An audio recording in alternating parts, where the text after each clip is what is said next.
Randall Cunningham stepped into the NFL as a phenomenon that no one could define. A tall, powerful quarterback who moved with the fluidity of a running back, the one who turned the quarterback position into a dual-threat weapon that could both throw and run the ball with unprecedented efficiency. Throughout his career with the Philadelphia Eagles, he was selected to the Pro Bowl multiple times, became the centerpiece of one of the most exciting offensive schemes in the league, and was famous for his unbelievable escapes from sacks and his pinpoint deep passes. He once led the league in total offensive yards, scored dozens of touchdowns, both with his arm and his legs, and created highlight moments that went down in NFL history.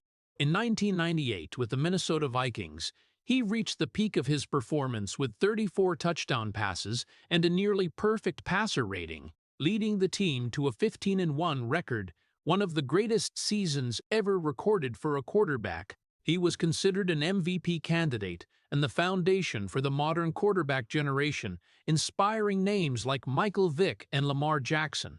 But behind all those impressive numbers was a journey full of voids and invisible cracks, because he never got the Super Bowl ring to solidify his place, was never mentioned as the greatest in his era. His spectacular plays sometimes became reasons for criticism for not playing by the standard. He was asked to change, was doubted, was put into systems that did not understand him, and gradually had to trade away parts of himself to survive. When his career ended, he did not leave in glory but in silence. And then the greatest tragedy of his life struck when he lost his son in an unavoidable accident, a pain that no victory on the field could ever compensate for, a blow that even the man who had escaped hundreds of would-be tacklers could not dodge. From then on, he chose to step away from the spotlight, turning to faith as the only way to keep going. Not as a football legend, but as a father. A man carrying a pain that would never disappear, but who still continued to live, continued to stand up, and continued to move forward in silence. Before stepping into the painful journey behind that spotlight, please hit like and subscribe to the channel to send a small token of respect to the man who changed the entire game, but was never truly seen for his real value. And if this story touches you, please stay until the end, because the next part will reveal why a great talent like him had to live in silence and endure more than anyone could ever imagine. Born and raised in Santa Barbara, Randall Cunningham did not begin his life in poverty or chaos, but that did not mean he was raised in a world that was easy to understand or be understood. His family was built on very clear principles of discipline, responsibility, and deep religious faith, where strength was not a choice but a requirement, where emotions were not something to express but something to control. From a very young age, he was taught that a man must know how to endure, must know how to stand firm in the face of hardship, must hold on to faith even when no one was watching. In that environment, Randall learned to live as someone who was not allowed to be weak, not allowed to collapse, not allowed to say that he was hurting. Family meals were not a place to share sadness, but a place to reinforce values. The teachings were not speak your feelings, but hold them inside and keep moving forward. And that gradually shaped a person who knew how to control himself very well, but did not know how to be heard, did not know how to seek help, did not know how to let others understand what he was truly going through. His older brother, Sam Cunningham, had gone ahead and become an NFL player, and though no one said it out loud, it was always there as a silent standard in the family, a path that Randall understood he had to follow, not because he was forced, but because it was the only way to prove his worth in an environment where achievements were seen as the measure of a person. And from that, he grew up with the feeling that he had to become someone, had to accomplish something big enough to be worthy of his own existence. But in that journey, no one taught him how to face failure. No one taught him how to handle complex emotions when things did not go as planned. Because in his world, failure was not something to share, but something to overcome in silence. And this gradually became an inseparable part of who he was. When he stepped into sports, It was not just a playing field, but the only place where he could express himself without needing to speak, where he could use actions instead of words, use speed, strength, and creativity to prove his value. And in those moments, he truly lived, truly was seen. But even when he shone, his inner nature did not change. He was still the boy who was not used to sharing, not used to opening up, not used to letting others into his inner world. And therefore, even standing in front of thousands of spectators, he still carried a distance that no one noticed. A distance between the real person and the image the world saw. When everything was going well, that distance was not too obvious. But when difficulties began to appear, when pressure increased, when questions began to form in his mind, he had no tools to face them in a healthy way. He did not turn to anyone, did not share with anyone, just kept moving forward as he had been taught since he was a child. And this created a heartbreaking paradox, that the very values that had helped him become strong also made him bear everything alone. When the world did not understand him, he also did not know how to explain. When doubted, he did not push back. When hurt, he did not show it. Everything was kept inside, accumulating over time, becoming a part of who he was, a part that no one saw but always existed. And that silence, over the years, was no longer simply strength, but became an invisible burden, something he carried into every game, every decision, every important moment of his life. And when the biggest crises hit later, when life was no longer challenges that could be overcome by willpower, but irreparable losses, Randall Cunningham had no habit of seeking help, had no language to describe his pain, could only continue to endure, continue to stand firm, continue to stay silent as he had done since he was a child. And that is precisely what makes his story not just the story of an athlete, but the story of a man who was taught how to be strong, but was never taught how to heal. Stepping into his college years at the University of Nevada, Las Vegas, Randall Cunningham began to show something that no football system at that time could define. He was not just a quarterback who could throw the ball, nor just an athlete who could run. He was the combination of both, in one body, someone who could stand in the pocket like a traditional passer and then instantly break every structure with powerful, long runs. Someone who could turn a situation that seemed finished into an entirely new play, where every rule was broken and every prediction became meaningless. He punted the ball. He ran the ball. He threw the ball, and did it all with a naturalness that left people both amazed and confused. Because in a world built on clear templates, Randall Cunningham did not fit into any template. He was not the type of quarterback who stood still and read the defense in the classic way. But he was also not simply a running back. He was something in between, something that the era was not ready to name. And precisely because of that, instead of being seen as the future, he was viewed as an exception, an anomaly that needed to be controlled. Coaches did not know whether to build the system around him or force him to adapt to the existing system. And most of the time, the choice was always the second option, because changing an entire system to fit one person was something few were willing to do, especially when that person was so different that it made them feel insecure. And in that context, Randall's talent was not always an advantage. Sometimes it became a burden. Because the more different he was, the harder it was to trust him, the harder it was to understand him, the harder it was to put him in the right place. He created plays that made fans stand up. But right after that, he received doubtful looks from those who held the power over his career.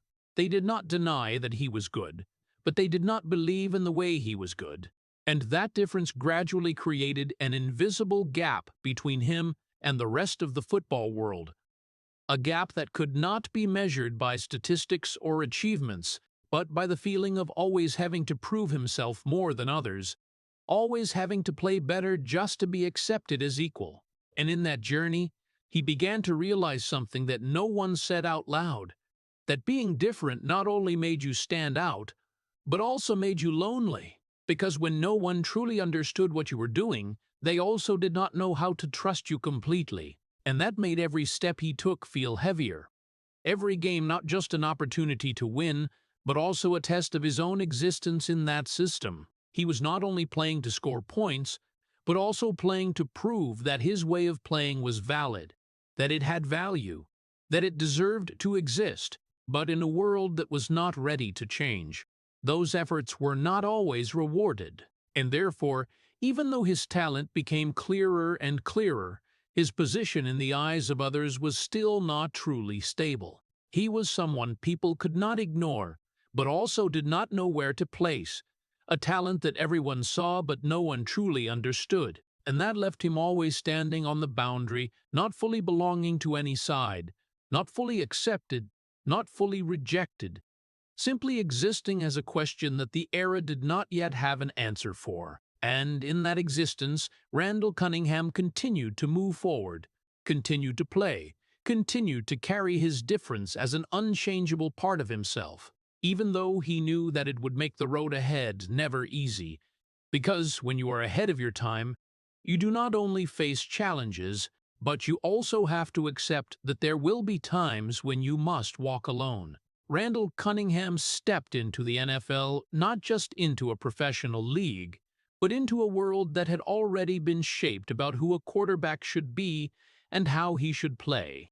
And right from the first days wearing the Philadelphia Eagles uniform, he understood that his talent was not something welcomed unconditionally, but something that needed to be controlled, edited, and put back into the familiar mold the system was used to. The coaches looked at him not as a future to be built, but as a problem to be solved, an issue that needed to be molded to fit what they believed was right, and that made every practice, every game of his not only an opportunity to express himself, but also a continuous process of having to restrain himself, having to think whether he was being too different or not, having to consider whether an explosive run would cause more criticism than recognition. What used to be instinct now became something he had to measure and weigh, and that created an invisible but heavy pressure, because when you cannot be yourself naturally, you not only lose the freedom in your playing style, but also gradually lose the sense of belonging where you stand.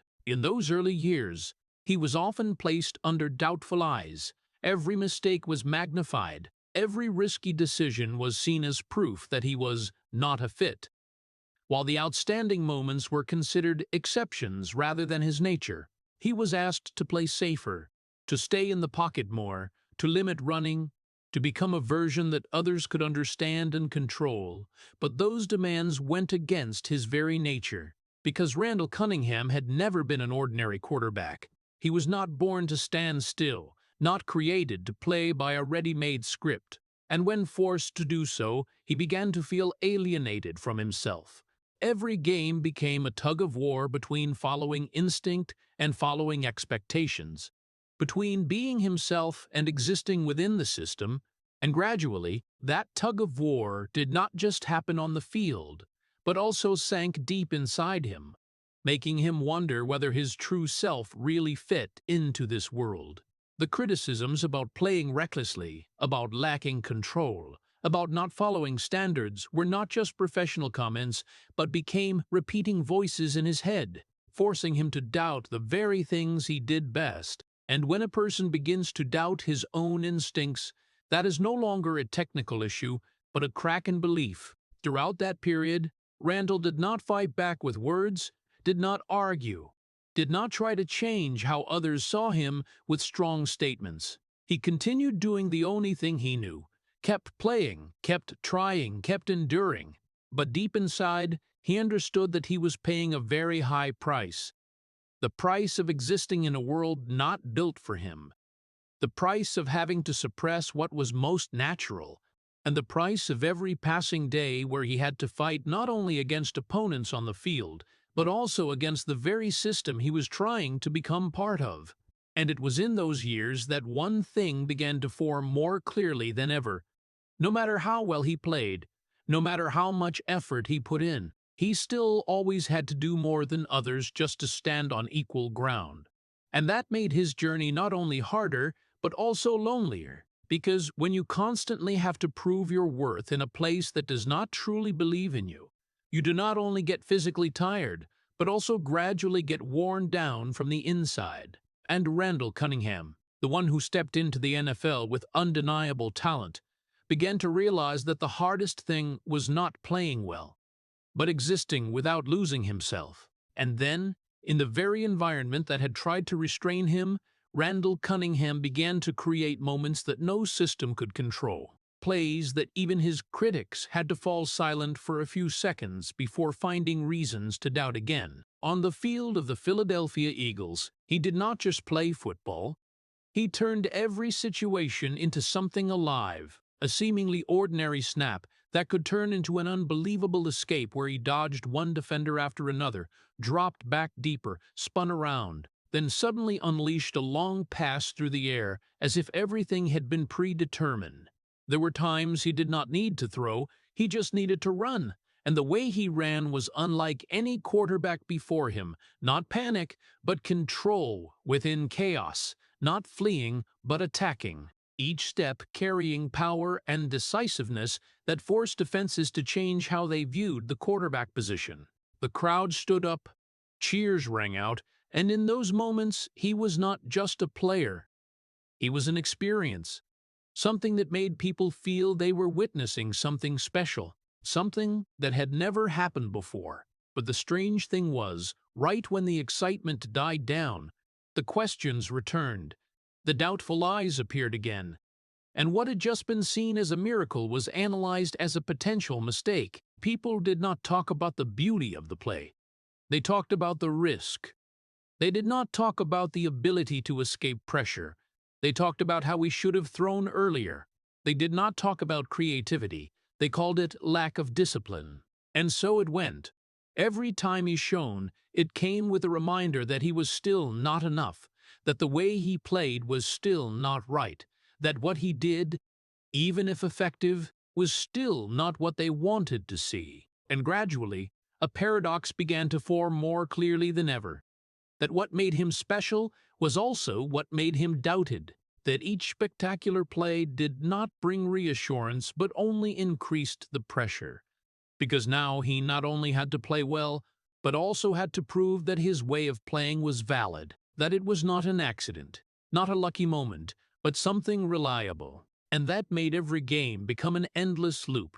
He created the extraordinary, received recognition in the moment, then was pulled back down by standards he had never belonged to. And in that loop, he had no chance to truly enjoy his success, because right when he reached a small peak, he had to prepare to be questioned, to be asked to do it again, to prove it again, to play differently. And this made his success different from others. It did not bring relief, did not bring a sense of security, but on the contrary, made him feel like he was walking on a thin rope, where every step could be seen as a mistake, every decision could be judged, and every shining moment could become evidence against him if it did not fit what people expected. And in that context, Randall Cunningham continued doing the only thing he knew, kept playing his way, kept creating moments that no one else could create. But deep inside, he understood that he was living in a reality where talent was not always welcomed, where difference was not always honored, and where every time he proved he deserved it, he had to start over again, as if what he had just done had never existed, as if he always had to run faster, throw farther, do more, just to hold a position that others could achieve much more easily. And it was in that fatigue that something began to appear, not on the field, but in his own mind, a feeling that perhaps the problem was not in what he did, but in who he was, that perhaps, in a world like that, being himself was not an advantage, but a burden he would have to carry for the rest of his life. The following years, as Randall Cunningham gradually affirmed his place in the league, the numbers began to tell a story that no one could deny. He was selected to the Pro Bowl multiple times, became one of the most prominent names of the Philadelphia Eagles, led the team with both his arm and his legs, created statistics that few quarterbacks had achieved before. He threw for thousands of yards each season, scored touchdowns on unpredictable runs, became the centerpiece of a highly versatile offensive scheme. And by any ordinary standard, that was a career worthy of celebration. But the strange thing was, the sense of fulfillment that those achievements should have brought never truly existed in him, because even when honored, he was still not regarded in the way traditional quarterbacks were regarded. His name appeared on Pro Bowl lists, but rarely in debates about the best players. He was praised for his ability to create big plays, but at the same time doubted for not fitting the standard mold. And that contradiction made every step forward of his always come with a feeling of shortage, as if he was achieving something but still not enough, as if every success was only a temporary step before the questions returned. People did not ask whether he had talent or not. They asked whether he could sustain it in the way they trusted. They did not deny what he had done, but they always kept a distance, a reservation that made him never truly placed on equal ground with other quarterbacks of the same era, and that created an invisible but persistent pressure. Because when you constantly have to prove your worth, you have no chance to enjoy what you have achieved. Every game became a new test, every season another opportunity to be accepted, and even though he had overcome many challenges, even though he had proven he could lead the team and create decisive moments, the doubt never disappeared. It only changed form, from direct criticism to implicit questions, from open looks to silent judgments, and all of that accumulated over time, making him gradually realize that his career was not only measured by what he did on the field, but also by how others chose to perceive what he did. And in that choice, he never had full control. This made every success more fragile, every victory shorter, because right when he achieved something significant, he had to face the reality that it might not be recognized in the way he hoped, and that not only affected how the world saw him, but also affected how he saw himself. When a person continuously receives signals that he is not enough, even though he has done so much, that feeling gradually sinks deep into his perception, making him begin to doubt what he has achieved. And for Randall Cunningham, that became a part of the journey, a part that made him never truly feel like he had arrived, even though he had gone very far. His career was full of impressive numbers, memorable moments, achievements that many dreamed of. But when looking back, what remained was not a feeling of complete victory, but a nameless void, a feeling that something was still missing, that there was a recognition he had never truly received. And that very void made his story not just the story of a successful athlete, but the story of a man who had achieved so much, but still had to live with the feeling that he had never truly been recognized for what he deserved. And then, when the doubts did not disappear even though he had done everything he could, the pressure around Randall Cunningham began to change shape, no longer just criticism from the outside, but becoming specific demands from the very system he was trying to belong to. At the Philadelphia Eagles, the coaches no longer simply recommended, they began to demand that he stay in the pocket more, reduce those instinctive runs, play according to the pre-established structure. And that was presented not as a choice, but as a condition for survival, because in their eyes, the only way for him to become reliable was to become more like the other quarterbacks, to eliminate the elements that made him different, to become a more predictable, more controllable version. And for Randall, that was not just a technical adjustment, but a change that touched the core of who he was, because what they wanted him to give up was not small habits, but the very instincts that had helped him survive and shine. Every run, every decision to escape pressure, every moment of breaking the structure of the game was not random actions, but the way he understood the game, the way he expressed himself. And when forced to eliminate them, he began to feel like he was playing a role instead of living as his true self. On the field, where it had once been the only space he could be free, it now became a place full of constraints. Every movement had to be thought through, every decision had to be weighed, and that very weighing slowed down his instincts, blurred his naturalness, turned what used to be reflexes into a series of calculated actions. And in that process, he not only lost efficiency in his playing style, but also lost the feeling of connection with himself. There were moments when he stood in the pocket, did everything by the book, threw the ball at the right time, read the situation accurately, but still did not feel like he was truly present in it, as if he was watching himself from the outside, performing what others expected rather than what he believed in.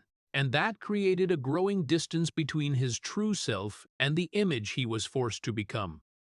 A distance that no one else could see, but he felt clearly in every game, every play, every moment, when he had to hold back the instinct to run, to escape, to create, and instead choose compliance, safety, choices that did not make anyone worry, but also did not make him feel like he was living up to his full potential. And in that tug of war, one thing gradually became clear, that to survive in this system, he had to make a trade-off, had to give up a part of himself, had to accept that what made him special was also what caused him difficulties. And that was not just a tactical decision, but a personal sacrifice. Because when a person begins to give up what is most natural to them, they not only change the way they work, but also change the way they see themselves. Randall Cunningham continued to play, continued to try, continued to prove his value within the framework he was placed in. But deep inside, he knew that he was no longer the complete version of himself, that a part of him had been left behind, suppressed, overlooked, and that made every step forward heavier, not because he was not good enough, but because he was no longer fully allowed to be himself. And it was in that state that he existed, not as the person he truly was, but as a version that had been edited to fit the world around him.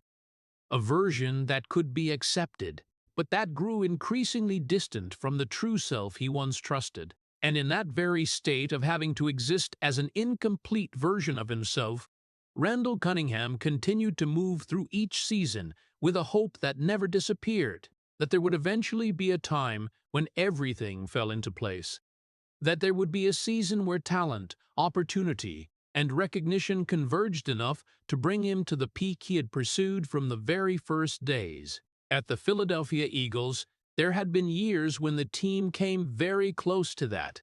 Big games, important moments, opportunities where just one more step could completely change the way people saw him. And in those moments, he played with everything he had, not just with skill, but with a deep need to prove that he was worthy, that the path he took, even if different, could still lead to complete success. But the painful thing was, every time an opportunity appeared, it slipped away in a way that could not be held. Sometimes it was a close loss, sometimes a small mistake magnified in a big moment. Sometimes the whole team was not strong enough to go further. And in all of that, there was no clear moment of collapse, no definitive failure, but a series of times getting close and then stopping, as if he was always standing right in front of the door, but never allowed to step through.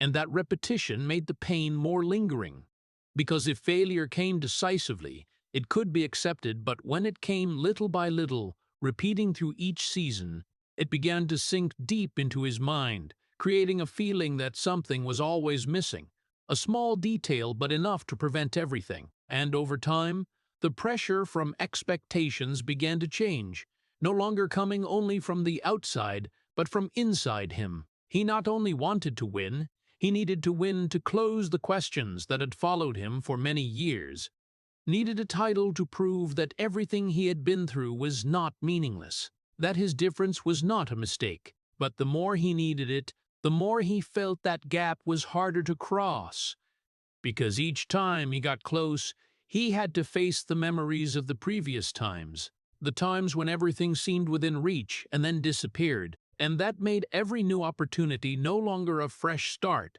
but a continuation of what had not been completed, a burden he had to carry into every game, every decision, every moment when the game became most important.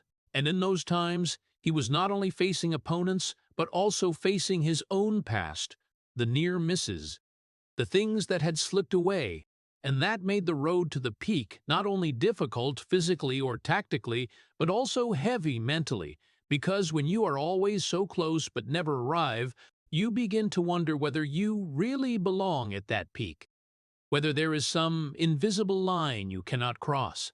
And that question did not need to be spoken to exist. It was present in the way he played, in the way he thought, in the way he viewed every opportunity. And over the years, it gradually became a part of the story, a part that made Randall Cunningham's journey not a straight line upward, but a series of loops where hope always existed, but the ending was always the same. And that repetition, not loud, not dramatic in the way people usually see, became one of the most painful forms because it did not allow him to stop and accept, but forced him to continue, to believe, to hope, even when deep inside he began to feel that the door he always stood in front of might never truly open. And then, what he had quietly sensed for many years finally became reality, not through a loud moment or a shocking decision, but through a silent change, so subtle that if not paying attention, people might not realize it had happened. Randall Cunningham began to lose the position he had fought so long to earn. At the Philadelphia Eagles, decisions were gradually made that no longer revolved around him as before. Games no longer started with his name mentioned as the obvious choice, but instead other options, other people, new hopes that the system trusted more. And that process did not happen in one day, but stretched through each week, each game, each moment when he realized he was no longer the center, no longer the one everything was built around, but only a replaceable part, a name that could be mentioned or not. And the pain did not lie in losing the position, but in the way it happened, without a clear explanation, without a farewell worthy of what he had given, without a moment for him to stand in the middle of the field and receive the recognition he deserved. Everything simply continued without him, as if the system had decided it was time to move on.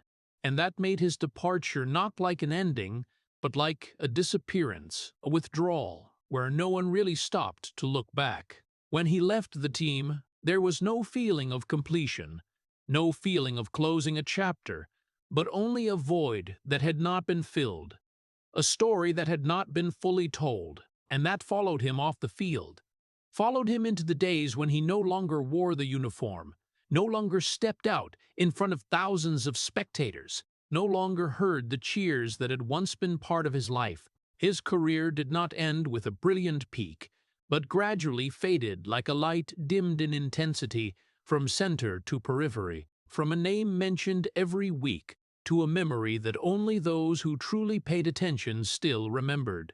And in that fading, there was a sadness hard to name, because he knew he had done more than what people saw, had brought more than what was recorded. But the way everything ended did not reflect that. There was no complete recognition, no moment for the world to stop and say how he had changed this game. Only a quiet transition to a new phase where he was no longer an important part. And that left a void not only in his career, but in the very person he was, because when you spend your whole life building a role, becoming an indispensable part of something, and then one day it continues without you, you do not only lose the position, but also lose a part of yourself. Randall Cunningham left not like someone who had completed the journey, but like someone still carrying unanswered questions, things not recognized, and a feeling that his story had been stopped before it truly ended. And it was in that silence, when there were no more lights, no more pressure from games, that an emptiness began to become clearer than ever. Because when the world moved on without looking back, the one left behind not only had to accept the change, but also had to find a way on his own to understand what had really happened. And that was sometimes even harder than facing failure, because at least failure had a shape, had a beginning and an end, while a disappearance like his was only a prolonged silence, where there was no explanation, no closure, only time passing, and a name gradually becoming the past, even though what he had done still echoed in the way the game continued to be played. But then, when everything seemed to have closed, when the name Randall Cunningham began to drift gradually into the memories of the league, life opened a door that no one expected, a final opportunity not loud, not anticipated, but carrying everything he had once lost. At the Minnesota Vikings, he did not arrive as a star, did not arrive as a savior, but only as a temporary choice. Someone placed into the system when there were not many other options left. And it was precisely in that humility that something strange began to happen. Randall Cunningham, the one who had once been asked to change, who had once been forced to suppress himself, now played as if he had nothing left to lose. He threw the ball with a confidence he had not felt in a long time. He moved with a freedom he had once been forced to abandon, and each game passed like a reminder that his talent had never disappeared. It had only been covered by the years of having to adapt. The 1998 season gradually became something special, not only because of the numbers, but because of the way he played, the way he led, the way he made the entire team operate like an almost perfect machine. The accurate passes, the quick decisions, the moments when he read the game as if he had seen everything in advance, and along with that was a calmness he had not had before, as if everything he had been through finally converged in this moment. He finished the season with outstanding statistics, a passer rating nearly touching perfection, dozens of touchdowns, and a 15-1 record for the team, one of the strongest offensive seasons in NFL history. And, for the first time in many years, the world began to look at him in a different way. Not as an exception, not as a question, but as an answer, as proof that he could be everything people had once doubted, and more. That season was not just a comeback, but a confirmation that Randall Cunningham had never been the problem, that the problem had only been the timing. What the painful thing was, even when everything finally went in the right direction, even when he reached the peak he had pursued throughout his career, the ending he needed most still did not come. The most important game passed not as expected. The chance to win it all disappeared once again, and all that remained was an almost perfect season, but incomplete, without the Super Bowl ring to close the story, without a final moment to seal that everything had been worth it. And that made the 1998 season become a heartbreaking paradox, because it showed that he could reach the peak. But it also showed that even when he did that, it was still not enough to change the way the world viewed his entire career. It came too late to rewrite the previous years, too short to create a legacy that people could not overlook. And therefore, even though that season was mentioned as one of the greatest quarterback performances, it still could not erase the feeling that something had been missed. That if it had come earlier, if he had been trusted earlier, if the world had been ready to understand him earlier, the story could have been different. But reality did not change.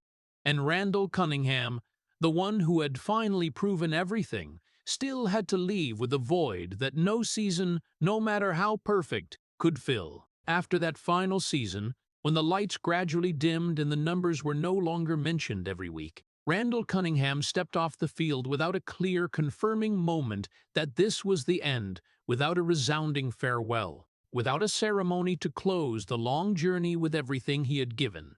There was only a silence that felt very natural, as if life simply moved on to another chapter without asking for his opinion. The days without playing began to pass more slowly, with no more packed practice schedules, no more name calls in the locker room, no more pressure from games. But what he quickly realized was that when those things disappeared, they did not just take away his job, but also took away a part of who he was, because for many years, he had not just been a football player. He had been a quarterback, the center of a team, the one the entire system revolved around. And when that role was gone, he had to face a question he had never had time to think about before. If he was no longer that person, who was he? The mornings no longer had clear goals. The evenings no longer had the feeling of completion after a game. Life became quiet in a way he had never experienced, and in that quietness, he began to feel clearly, a void that no victory from the past could fill, because what he had achieved, no matter how significant, was tied to a version of himself that no longer existed. A version that lived in the lights, in the cheers, in the pressure and the goals. And when that version disappeared, the memories were not enough to replace the present. He was no longer called by name, no longer expected, no longer placed in a position where every decision he made had immediate meaning. And that created a feeling of being lost that no one could see from the outside, because for many people leaving the field was a natural part of life. But for Randall Cunningham, it was not just the end of a career, but the vanishing of an identity.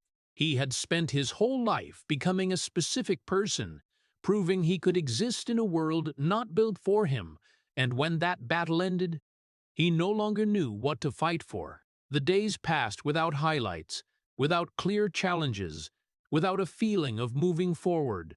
Only time and thoughts that he had always been too busy to avoid before. And in those thoughts, everything came back. The near misses, the times he had been misunderstood, the opportunities that had slipped away, and a quiet but persistent question that all of that ultimately meant what when there was no longer a field to return to, no chance to fix things, no next game to prove himself. He was forced to face a reality he had never been prepared for, that there were voids in life that could not be filled by achievements, could not be erased by memories, and could not be avoided by busyness. And it was in that void that Randall Cunningham was no longer a quarterback, no longer a name on a roster, but only a person trying to understand what was left when everything that had once defined him had stopped. And that was perhaps one of the hardest challenges he had ever faced. Not because it was loud or dramatic, but because it dragged on, silently, and had no clear ending, only a feeling that even though he had gone very far, had done so much, there was still a part of his life that no victory could reach. And then, when life had become so quiet that he began to learn how to accept it, an event occurred that not only broke that silence, but broke everything that remained in Randall Cunningham's world. The day that no father could ever prepare for, the day when all the experience, all the strength, all the endurance he had accumulated throughout his life became meaningless, when his son, Christian Cunningham, passed away right in the family home, a place that was supposed to be the safest, a place that was supposed to protect what he loved most. But in that moment, everything that seemed certain collapsed. There were no cheers, no teammates, no tactics that could be applied, only a heavy silence and a reality he could not change, could not reverse, could not comprehend, because there were losses that did not follow the logic of life, with no warning signs, no explanation that made it easier to accept. It simply happened, and left behind a void that nothing could fill. Throughout his career, Randall Cunningham had faced the hardest hits a human body could endure. He had been knocked down, had stood back up, had continued to play, had learned to endure pain as part of the job. But none of that could prepare him for the feeling of absolute helplessness when he could not protect his own child, the one he loved not because of achievements, not because of expectations, but simply because he was his son. And that very helplessness became a different kind of pain, unlike any injury, with no recovery time, no clear healing process, only a wound that existed with time, changing shape, but never disappearing. The days after that had no structure, no rhythm, only moments when memories became too clear, too close, too real. The small things in the house that used to be normal now became constant reminders of what had been lost. And what made the pain even deeper was not just the departure, but the unanswered question that came with it. Why? Why did this happen? Why could he not do anything to stop it? Why did everything happen this way? And those questions led nowhere.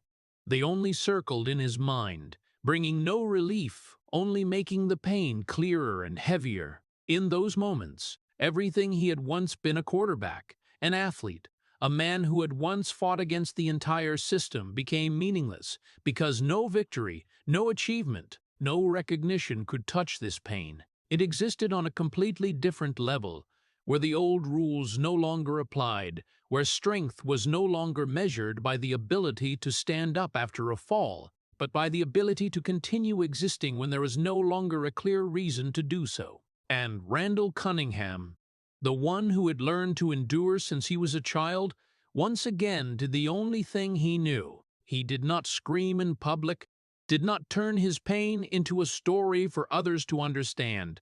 He kept it inside, carried it with him every day, every step, the way he had done with everything in his life. But this time, the silence was no longer strength, but a place for the pain to stay, uninterrupted, unshared, only existing and growing with time. And that made this loss not just a moment, but a permanent part of who he was, a part that would never truly heal, never become lighter the way people hoped, but only change the way he lived, the way he saw the world, the way he understood himself. Because, after that day, life was no longer divided into before and after games, but into before and after the loss. And in the part after that, everything carried a different color, deeper, heavier, and quieter, as if a part of him had stopped at that moment, and the rest only continued moving forward, because he no longer had any other choice. And then, after that day, when everything had changed in a way that could not be turned back, Randall Cunningham did not step out in front of the public to tell his story, did not try to explain or seek empathy from the outside world. He chose a different path, a path he had been familiar with for a very long time, the path of silence. He gradually withdrew from the spotlight, from the places that had once defined him, no longer appearing frequently, no longer giving long interviews, no longer offering explanations about what had happened, as if he was pulling himself out of everything that had previously been tied to his name. It was not because he had nothing left to say, but because what he carried inside could not be expressed in words. There were pains that could not be shared without making them smaller, and he did not want that. He did not want to turn his loss into a story that could be retold, did not want it to become something others could understand in their own way and then move on, while for him it was still there, still present in every moment of life, not loud, not explosive, but never leaving. Life continued in the way it always did, day after day, time passing without asking permission.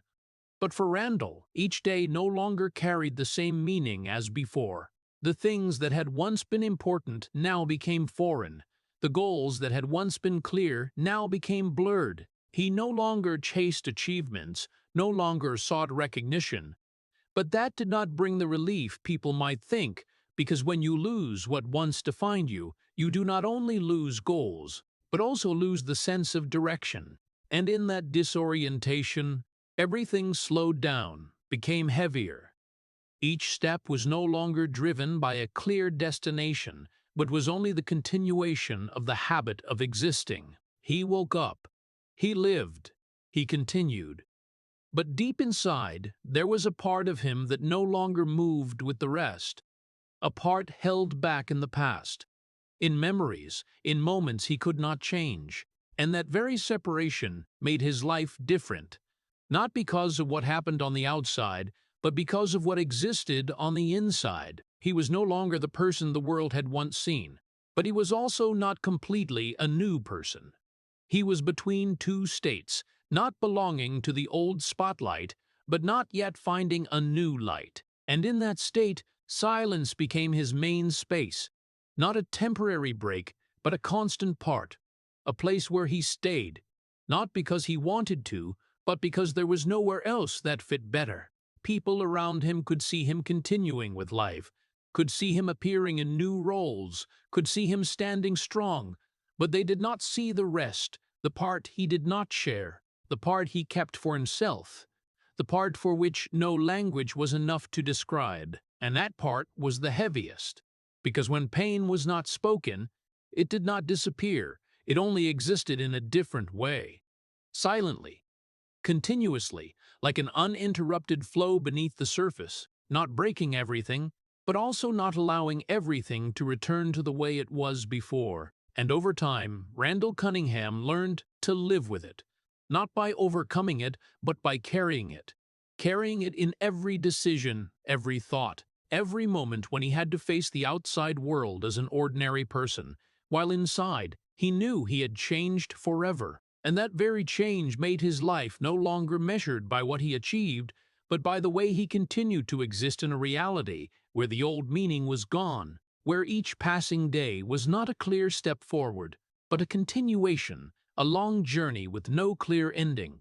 Only time, silence, and the man learning how to live with what could never be repaired. In that prolonged silence, when everything that had once defined his life was no longer enough to keep him standing strong, Randall Cunningham gradually turned to something he had known for a very long time, but had never truly held on to as a place to exist: faith. Not as an abstract concept or a family habit, but as the final support when everything else had collapsed.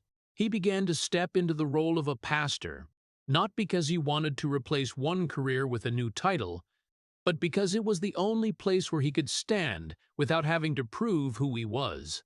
In the space of the religious community, he was no longer a quarterback, no longer a name tied to statistics and expectations. He was only a person, a man who had been through loss, a man trying to understand what was left after everything had changed.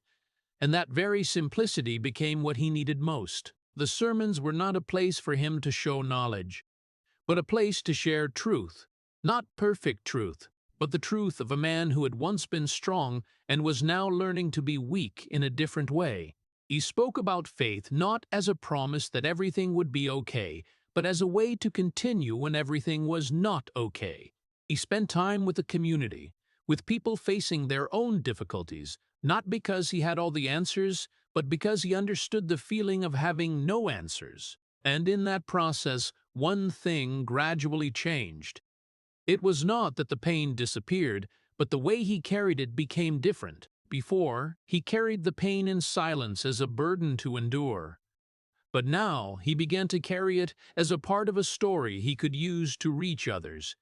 Not to make it lighter, but to make it meaningful. His life did not return to the way it was before.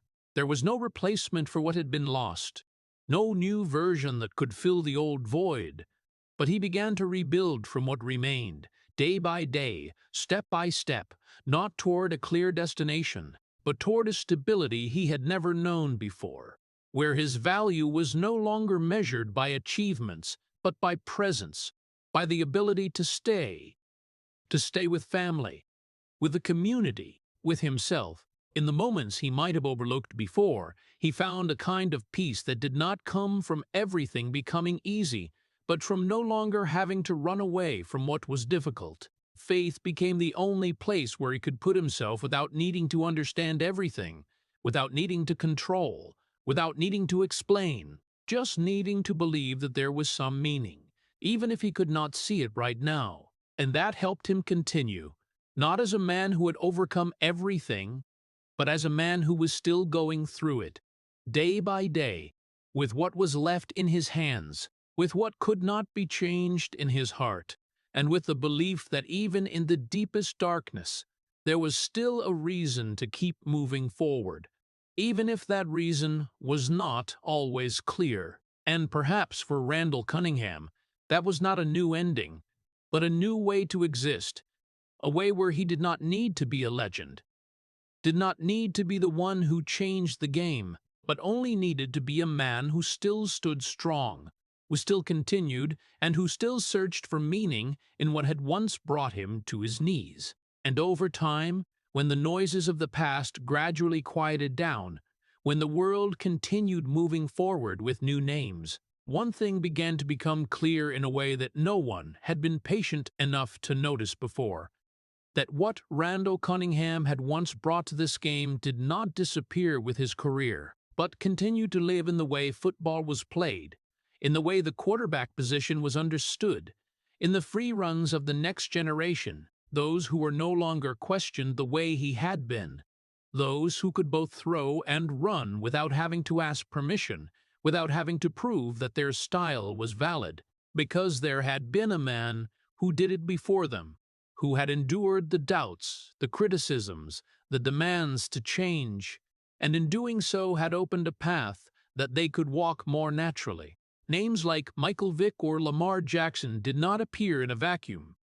They appeared in a world that had been prepared, a world that Randall Cunningham had helped create, even if no one said it soon enough, even if no one gave him the recognition he deserved while he was still playing. And that created a profound paradox in his story, that he had changed the game in a way that allowed others to succeed, but he himself did not get to fully enjoy what he had created. His career, when looked back upon, was not a series of titles, not a journey fully recognized at the time it happened, but a quiet process of shaping the future, a process whose value was only understood when it was too late to change the way people viewed him. But perhaps what made Randall Cunningham's story different was not only his impact on the field, but the way he continued to live after everything had happened. Because there are people remembered for what they achieved, and there are people remembered for the way they stood back up after what they lost. And in his case, those two things were not separate. The personal losses, especially the passing of his son, were not just a painful chapter in his life, but became a part that shaped who he was, a part that made him no longer see the world in the old way, no longer measure value by the old standards. And it was in that change that a different kind of legacy began to form. Not the legacy of an athlete, but the legacy of a man who had been through so much and still continued, still searched for meaning, still chose to stay in life even when there had been too many reasons to leave. He no longer needed to prove who he was, no longer needed to be placed in debates about greatness, because his value no longer lay in how others called his name, but in what he had left behind, both in the game and outside of life, in the way he had opened new possibilities, and in the way he had faced things no one could prepare for. And perhaps, when looking back at the entire journey, what remained was not the question of whether he had been properly recognized or not, but a simple yet profound truth, that there are people who carry more than what the world can see, who carry more than what can be measured by achievements, and who still continue to move forward, not because they were never brought to their knees, but because they chose to stand back up, time after time, in silence, in pain, in a world that did not always understand them. And it was that very choice, that continuation, that truly defined Randall Cunningham, not only as a man who had changed football, but as a man who had carried so much and still did not stop. The story of Randall Cunningham is not a complete heroic epic, but more like a long, sad melody, where great talent did not come with deserving recognition, and victories on the football field were not enough to heal the losses outside of life. What makes people feel the most sorrowful is not only that he did not have a Super Bowl, even though he had an almost perfect 1998 season with the Minnesota Vikings, but that he had to suppress his true self throughout his early years at the Philadelphia Eagles just to survive in a system that was not ready for difference. And then, when he finally proved everything, the timing no longer stood on his side. But all of that was still not the greatest tragedy, because the real blow came from outside the field, when he lost his son right in his own home, a moment when all fame, money, or achievements became meaningless. And from then on, he did not choose to seek attention or retell his pain, but quietly withdrew, lived in silence, and then gradually found meaning again through faith and the role of a pastor. This reflects a very profound value in American culture, that true strength does not lie in always winning, but in the ability to keep standing firm when life takes away the most important things. The lesson from Randall Cunningham's journey is not to become great in order to be recognized, but to understand that recognition may come late or never come at all. But the way you live, the way you face loss, and the way you continue to move forward is what truly defines you. In an American society where success is often measured by titles and positions, his story reminds us that there are people who paved the way for an entire generation like Lamar Jackson, but did not get to enjoy that fruit. And therefore, we need to learn to appreciate those who came before, while also understanding that the value of a person does not lie in what they achieved in their best moments, but in the way they lived in their worst moments, when there were no more lights, no more applause, only themselves, and the choice to continue or to fall. If the story of Randall Cunningham makes you think, please hit subscribe and stay with us, because there are still many more journeys behind the spotlight that you have not yet heard. Thank you for listening until the end, and see you in the next video, where we continue to explore those who have stood up strongly, even when life had taken away everything.